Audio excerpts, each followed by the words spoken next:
Good morning students. Welcome to the new session. I am your GK teacher. So today we will discuss about GK subject.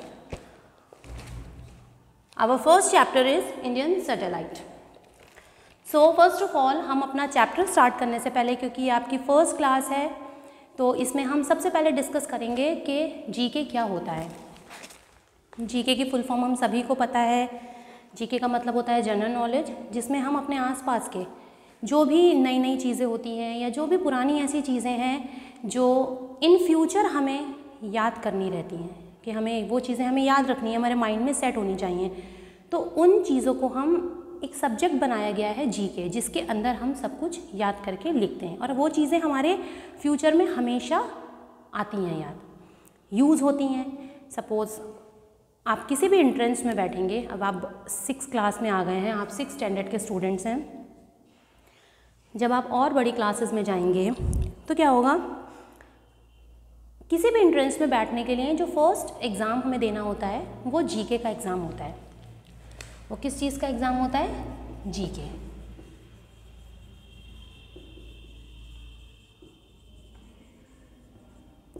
General knowledge का exam होता है।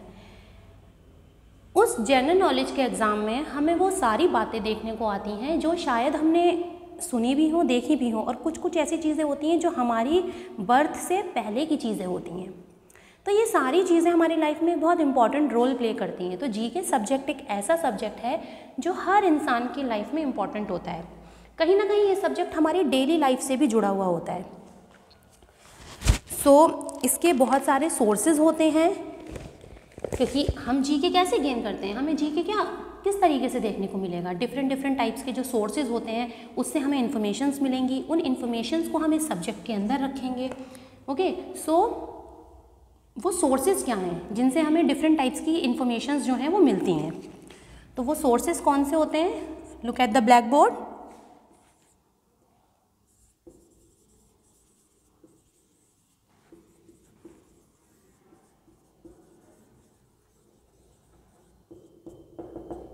Sources of information. First is radio,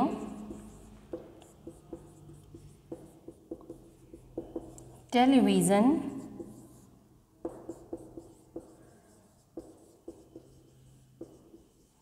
newspaper, and the last internet. So first source जो है हमारा information gain करने का वो है रेडियो। आजकल के टाइम पे रेडियो जो हैं वो बहुत ज़्यादा कम देखने को मिलते हैं। आजकल FM यूज़ होता है, पर पहले के टाइम में क्या होता था, हमारे दादा दादी हैं, नाना नानी हैं, या कई बार हमने देखा है कि हमारे मम्मी पापा भी जब छोटे हुआ करते थे तो उस टाइम टीवी का ज़्यादा ट्रेंड नहीं था, टीवी नहीं आया था, और जिनके यहाँ होते थे तो वो बहुत कम लोग होते थे जिनके यहाँ टीवी यूज़ होता था। तो क्या होता था, जो रेडियो था वो एक ऐसा साधन था, एक ऐसा माध्यम था जिससे दुनिया भर की खबरें, दुनिया भर की न्यूज़ जो थी वो हमारे पास घर बैठे हमें मिल जाया करती थी। रेडियो एक ऐसा सोर्स था जो पुराने समय में, हमारे दादा दादी नाना नानी के समय में, जब हमारे मम्मी पापा छोटे हुआ करते थे उस समय में रेडियो का यूज़ हुआ करता था। रेडियो में वो सारी खबरें, दुनिया देश विदेश की खबरें हम तक घर बैठे पहुंच जाया करती थी। तो ये एक इन्फॉर्मेशन का सोर्स था हमारे लिए। जैसे जैसे टाइम आगे बढ़ा, सारी चीज़ें डेवलप होना स्टार्ट हुई, दुनिया डेवलप हुई, नई नई चीज़ों का विकास हुआ, टीवी जगह जगह एक्सटेंड हुए, तो क्या हुआ, लोगों ने रेडियो छोड़कर टीवी की तरफ अपना जोर दिया कि हाँ अब टीवी है तो हम टीवी पे ये चीज़ें सुनेंगे, टीवी पे हम न्यूज़ सुनेंगे। टीवी पे न्यूज़ से क्या मतलब है, जब हम रेडियो पे न्यूज़ सुना करते थे तो वो सिर्फ हमें सुनाई देती थी, दिखाई नहीं देती थी, वो सिर्फ ऑडियो फॉर्म में होती थी। जैसे जैसे टीवी का विकास हुआ तो क्या हुआ, चीज़ें हमें सुनाई के साथ साथ दिखाई भी देने लगीं, चीज़ें हमें हल्के हल्के दिखाई भी देने लगीं, और हमें ये पता चलने लगा कि किसी भी इंसान के लिए अगर कोई बात कही जा रही है कि इसने ये अच्छा काम किया है, इसने बुरा काम किया है, तो उस इंसान की पूरी पर्सनैलिटी हमारे सामने होती थी, उसका फेस हमारे सामने होता था। तो ये सारी चीज़ें किससे पॉसिबल थी बच्चों? टेलीविज़न से। तो रेडियो से अच्छी चीज़ जो बताई गई इन्फॉर्मेशन, सोर्स इन्फॉर्मेशन की, वो हमें बताई गई टेलीविज़न। अब टेलीविज़न के बाद हल्के हल्के न्यूज़पेपर बहुत टाइम से चला आ रहा है, लेकिन अब क्या है, लोग बहुत ज़्यादा बिजी हो गए हैं अपनी अपनी लाइफ में। किसी को ऑफिस जाना है, किसी को अपने घर के बहुत सारे काम होते हैं। सो लोगों के पास इतना टाइम नहीं होता है कि वो हर वक्त टीवी देखें, ओके, या हर वक्त वो ये देखें कि हमें टीवी पे क्या हो रहा है, आज कहाँ दंगे हुए, आज कहाँ फसाद हुए, आज पॉलिटिक्स में क्या हो रहा है, आज किसने अच्छा काम किया, किसने बुरा काम किया, कहाँ पे क्राइम हो रहा है, ये सारी चीज़ें देखने का अब लोगों के पास टाइम नहीं रहा। तो क्या हुआ, न्यूज़पेपर बढ़ना शुरू हुआ। लोग सुबह सुबह उठते हैं, न्यूज़पेपर पढ़ते हैं। न्यूज़पेपर पढ़ के क्या होता है, उन्हें पूरी देश विदेश की खबरें घर बैठे मिल जाती हैं, बिना टीवी खोले, बिना टाइम स्पेंड किए। सुबह सुबह लोग फ्री होते हैं, नाश्ता करते हैं, ब्रेकफास्ट करते करते उन्होंने न्यूज़पेपर पढ़ा, सारी दुनिया की खबरें माइंड में अपनी सेट करी और अपने अपने कामों पे निकल गए। तो ये हुआ न्यूज़पेपर। अब हल्के हल्के और चीज़ें डेवलप होना स्टार्ट हुई। तो क्या हुआ, इंटरनेट का विकास हुआ। इंटरनेट क्या है, चाहे रात हो चाहे दिन हो, किसी भी वक्त, एनी टाइम आपने नेट खोला, कोई पुरानी चीज़ अगर आपको फाइंड आउट करनी है, आपने नेट पे सर्च किया, विद इन अ सेकेंड वो आपके सामने आ गई। तो अब क्या हुआ, रेडियो से ज़्यादा सुपीरियर टेलीविज़न माना गया, टेलीविज़न से ज़्यादा सुपीरियर न्यूज़पेपर माना गया, और न्यूज़पेपर से ज़्यादा सुपीरियर हमारा इंटरनेट माना गया। तो इंटरनेट जो है वो आज के टाइम पे मोस्ट इम्पॉर्टेंट चीज़ है, जो हमारे घर में, हम लोगों के घरों में, हर किसी के घर में देखने को मिलेगा। किसी के यहाँ वाईफाई कनेक्शन होता है, किसी के यहाँ, आजकल हर किसी के यहाँ फ़ोन होगा, स्मार्टफोन सबके यहाँ हैं। हर कोई देश विदेश की खबरें 2 मिनट में निकाल लेता है। कैसे, इंटरनेट के थ्रू। तो ये सारे इन्फॉर्मेशन के जो सोर्सेज हैं, इनसे हमें डिफरेंट टाइप्स की जो इन्फॉर्मेशंस हैं वो मिलती हैं, और मिलने के बाद क्या होता है, वो सारी चीज़ें इकट्ठी होती जाती हैं किस सब्जेक्ट में, जीके में, कि अरे ये चीज़ यहाँ पर हुई तो ये क्या चीज़, ये जीके का एक विषय है, ये जनरल नॉलेज का एक विषय है। तो ये जीके सब्जेक्ट जो है वो हमारी लाइफ में एक बहुत इंपॉर्टेंट रोल प्ले करता है बच्चों, ओके। सो आज हमारा जो फर्स्ट चैप्टर है, इंडियन सैटेलाइट, ओके। सो इंडियन सैटेलाइट क्या होता है, सबसे पहले हमें ये जानना इंपॉर्टेंट है कि what is the meaning of Indian satellite. A satellite is a man made object. Satellite जो है वो एक मैन मेड ऑब्जेक्ट है, मतलब इंसान के द्वारा बनाया गया एक ऑब्जेक्ट है।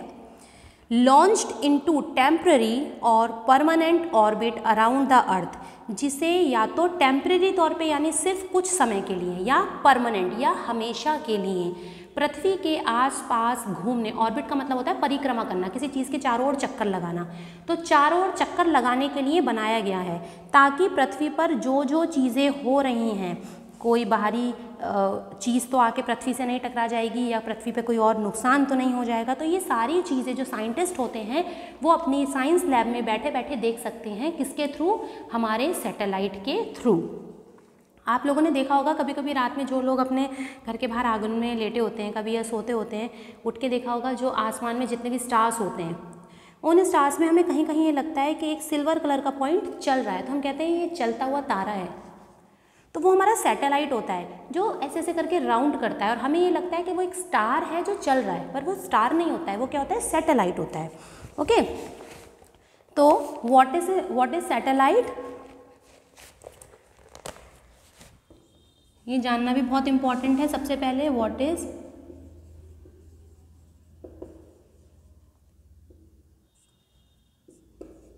इज सैटेलाइट, ये हमारा क्वेश्चन है। आप मेरे साथ इसे वीडियो पॉज करके नोट डाउन करते जाइएगा। What is satellite,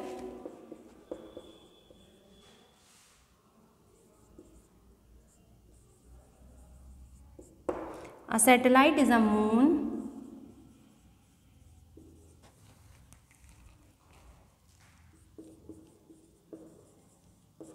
planet or machine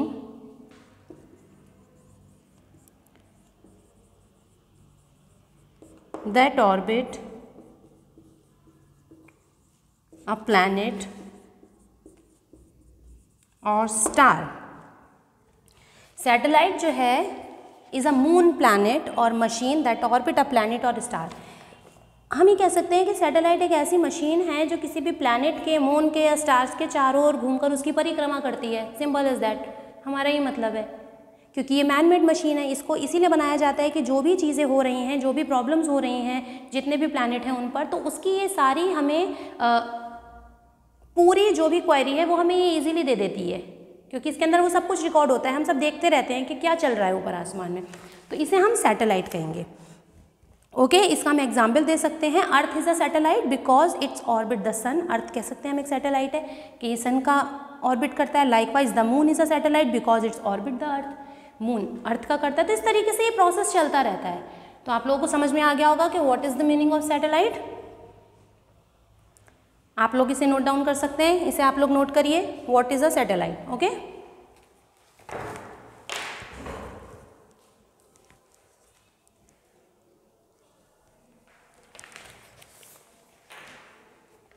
okay, so आप लोगों ने नोट कर लिया होगा। जिन्होंने नोट नहीं करा है वो बाद में वीडियो को पॉज करके इसे नोट कर सकते हैं। अब हम अपना चैप्टर स्टार्ट करते हैं स्टूडेंट्स।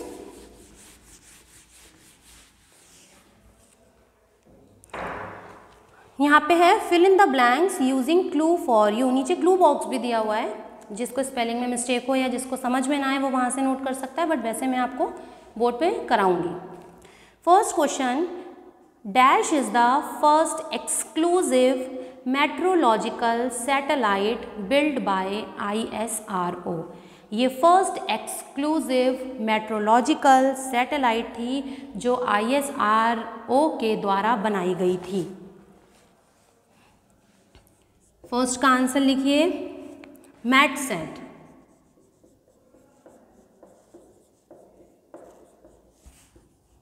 ओके, मैटसैट।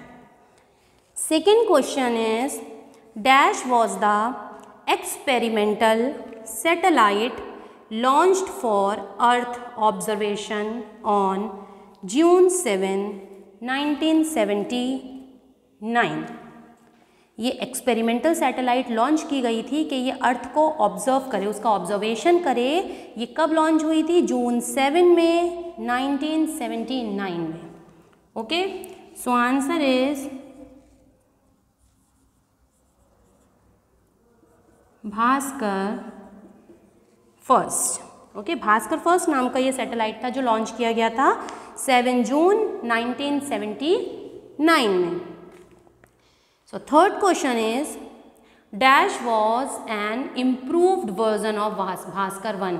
अब ये जो फर्स्ट भास्कर जिसका आपने आंसर लिखा था, ये सैटेलाइट पहले लॉन्च किया गया, तो उसके बाद क्या हुआ, साइंटिस्ट को इसमें लगा होगा कि थोड़ी सी कुछ कमी आ रही है, तो उन्होंने क्या करा, इसको रीलॉन्च किया। मतलब इसी सैटेलाइट में कुछ और क्रिएटिविटी दिखाई, अपनी कुछ अच्छी चीज़ें इंक्लूड करी और उसके बाद इसे दोबारा से लॉन्च किया गया। तो उसका नाम थोड़ा सा चेंज किया गया।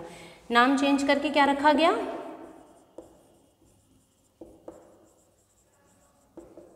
भास्कर सेकंड, क्योंकि फर्स्ट ये ऑलरेडी लॉन्च कर चुके थे। तो उसके बाद इन्होंने क्या करा, भास्कर सेकंड नाम से इसी सैटेलाइट को दोबारा रीलॉन्च किया। Number fourth, dash was the first Indian space satellite. ये इंडिया का पहला स्पेस सैटेलाइट था to be launch by India, जो इंडिया में अप्रैल 1975 में लॉन्च किया गया था। इसका नाम क्या था, ये आप सभी ने सुना होगा, अवेयर होंगे आप इससे, Aryabhata.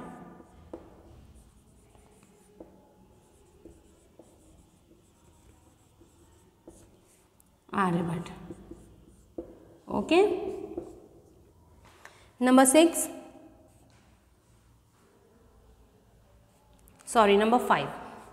Okay, number 5, dash was the India's biggest advance multipurpose satellite. ये सैटेलाइट मल्टीपर्पज़ था, मतलब इसे बहुत सारे कामों के लिए बनाया गया था, जिसका वेट 2958 किलोग्राम। इसका वेट कितना था, 2958 किलोग्राम इतना था। ये लॉन्च किया गया था 10 अप्रैल 2003 को। ये सबसे ज़्यादा वेटेड सैटेलाइट था और ये मल्टीपर्पज़ था, इसीलिए इसको वेट वाला बनाया गया था, क्योंकि ये डिफरेंट टाइप के टास्क कर सकता था। इसका नाम क्या था, इनसैट 3A।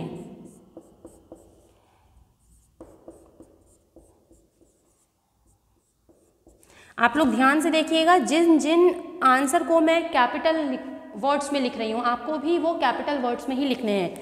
ये मत करिएगा सपोज यहाँ मेट सेट है तो MET आप M के बाद E और T स्मॉल बना दें, नहीं, जिस तरीके से मैं नोट डाउन कर रही हूँ सेम एज इट इज़ आपको यही स्पेलिंग इसी फॉन्ट में लिखनी है। Okay, so next question is question number 6।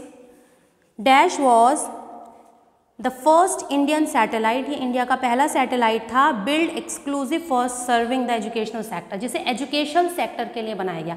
इस सैटेलाइट को किस सेक्टर के लिए बनाया गया था? शिक्षा के क्षेत्र में बनाया गया था, लोगों की पढ़ाई से रिलेटेड चीज़ों को जानने के लिए बनाया गया था। तो ये एजुकेशनल सैटेलाइट था। इसका क्या नाम था? EDU, EDU से मतलब होता है एजुकेशन, एंड SAT सेट यानी सैटेलाइट, एजुकेशन सैटेलाइट, तो इसको शॉर्ट फॉर्म में EDUSAT। Okay, number 7। Dash was the India's third generation communication satellite launch by aerospace on January 24, 2002। ये इंडिया का थर्ड जनरेशन कम्युनिकेशन सैटेलाइट था। क्योंकि जनरेशन कम्युनिकेशन सैटेलाइट इससे पहले भी बनाए गए थे, लेकिन इंडिया में जो ये लॉन्च किया गया था ये पहला था, ठीक है, और पूरे वर्ल्ड में ये थर्ड नंबर पे था। ये कब लॉन्च हुआ था? 24 जनवरी 2002 को। इसका नाम था INSAT 3C, क्योंकि ये थर्ड जनरेशन का था तो यहाँ पे इसको हम 3 लिखेंगे, 3C। Number 8। Dash was the first satellite, ये पहला सैटेलाइट था of the indigenously built second generation INSAT series launched on July 10, 1992। इसे देश में ही बनाया गया था इनसेट सीरीज़ के लिए। ये बाहर का था पर इसे हमारे अपने देश के अंदर ही बनाया गया था। ये 10 जुलाई 1992 को लॉन्च किया गया था। इस सैटेलाइट का नाम था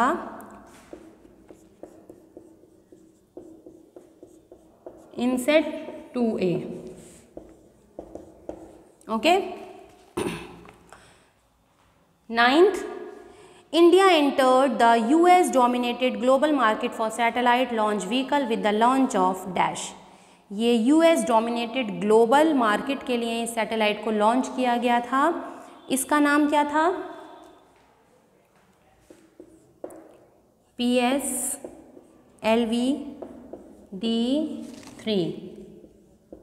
answer number 10। Dash was launched on July 18, 1980 for the first time for the Sriharikota island launch site.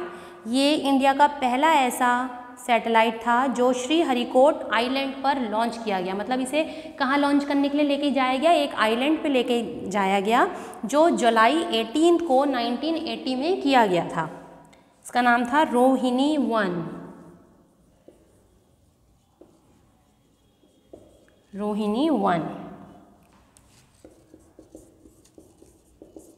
11th, dash launched Chandrayaan 1 on November 8, 2008। ये लॉन्च किया गया, इसका नाम चंद्रयान था। ये नवंबर 8 में लॉन्च किया गया था 2008 में। इसका नाम था PSLV-C11। इसे C सेकेंड कहेंगे। Okay, last question is dash India's heaviest communication satellite crashed into Bay of Bengal on July 10, 2006। ये सबसे हैवी कम्युनिकेशन के लिए बनाया गया, मतलब सबसे हैवी था ये सैटेलाइट, और ये क्रैश हो गया था, ये ख़राब हो गया था, कुचल दिया गया था। ये कहाँ पर ख़राब हुआ था, कहाँ ये बिल्कुल बेकार हुआ था, क्रश्ड हुआ था बे ऑफ बंगाल में, बंगाल की खाड़ी में जाके गिरा था। ठीक है, ये 10 जुलाई 2006 में हुआ था। इसका क्या नाम था? इनसेट 4C। सो आपको सारे आंसर्स मैंने लिखवा दिए हैं। First is METSAT, second is Bhaskara BHASKARA Bhaskara, third is Bhaskara second BHASKARA Bhaskara second, fourth is Aryabhata, ARYABHATTA, Aryabhata. Number fifth INSAT 3A, INSAT, INSAT 3A, Indian satellite. IN का मतलब हुआ Indian and SAT meaning satellite, so Indian satellite INSAT 3A। Next is EDUSAT, educational satellite, EDUSAT, educational satellite. Seventh is Indian satellite 3C, INSAT 3C।